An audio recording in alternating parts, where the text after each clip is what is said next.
नाल्याला पूर आल्यामुळे मुख्य रस्त्यावरील वाहतूक थांबली।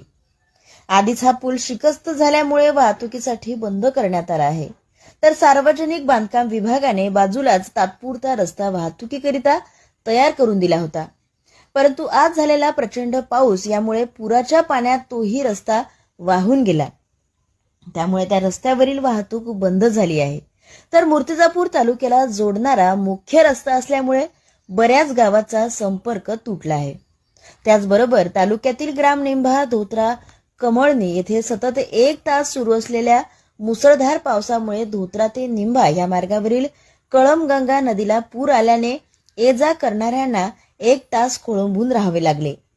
या पुरामुळे भले मोठे बाभळीचे झाड रोडवर वाहून आल्यामुळे येणाऱ्या जाणाऱ्यांचा मार्ग बंद झाल्याने वाहतूक विस्कळीत झाली होती। तर वाहतुकीस बंद करण्यात आलेल्या पुलाच्या बाजूचाच रस्ता